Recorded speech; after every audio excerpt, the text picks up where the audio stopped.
Because I do want to say one thing to give Our Lady credit. Since that time when she was the environment for my conversion, all the great graces of my life have come to me through Our Lady's hands.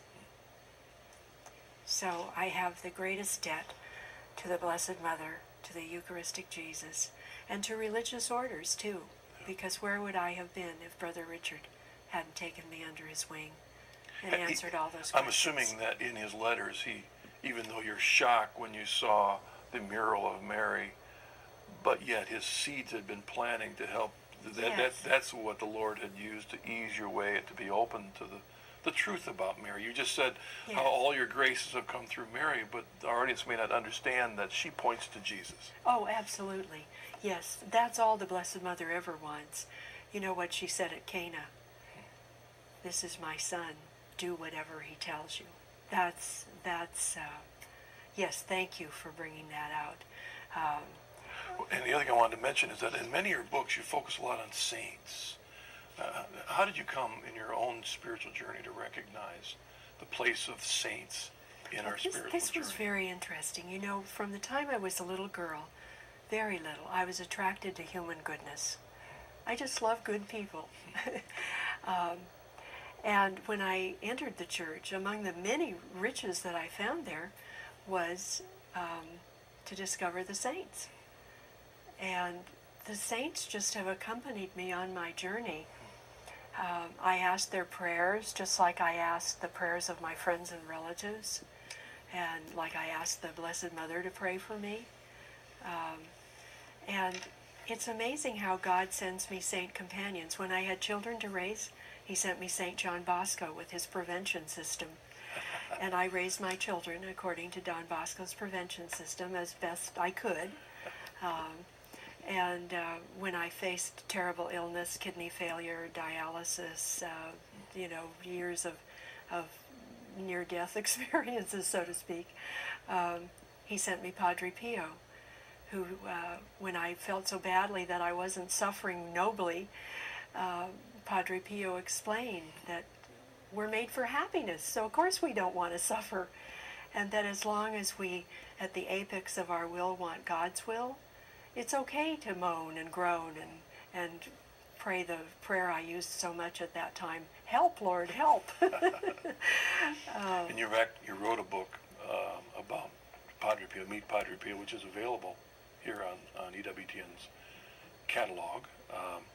And then tell us a bit about why John the 23rd?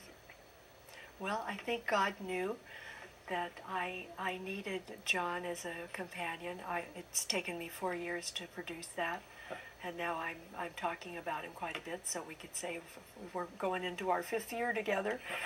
And he's such a wonderful companion because he is such a role model for all of us. You know, he didn't have the stigmata like Padre Pio, or he wasn't a great martyr like St. Maximilian Kolbe, on whom I wrote.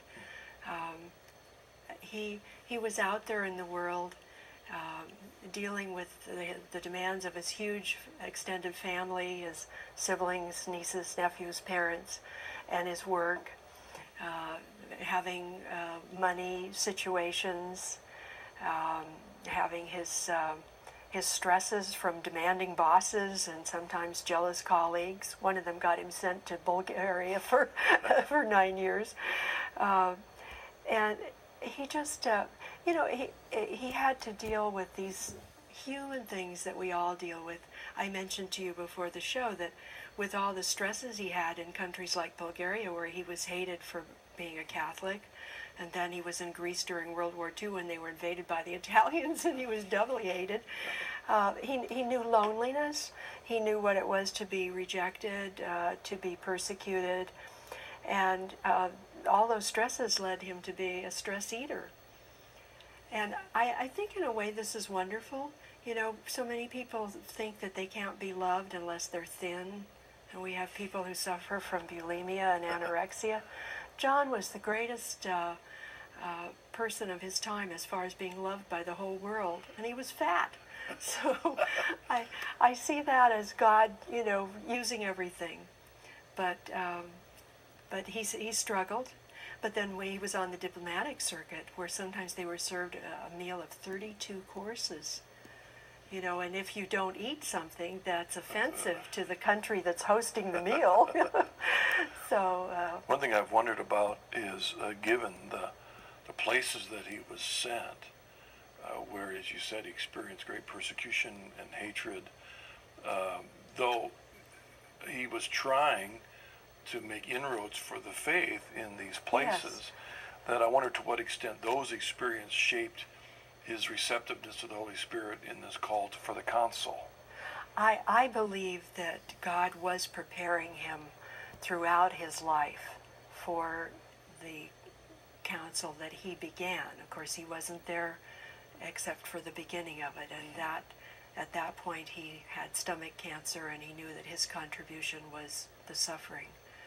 But all of those experiences, rescuing Jews and working with rabbis in World War II, working with the Muslims, working with the Orthodox, for humanitarian things, and practicing what I call the diplomacy of brotherly love. Those prepared him for being this Pope who could do so many things that would benefit the church. One of the things he did as soon as he was elected in 1958 was to take a very unkind phrase pertaining to the Jews out of the Good Friday liturgy.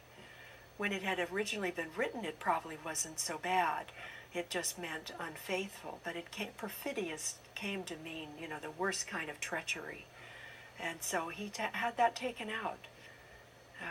And the Turks actually, after persecuting him while he was there, they felt that he was the first Turkish pope. You know, so he made people love him. All right, well, let's take a break.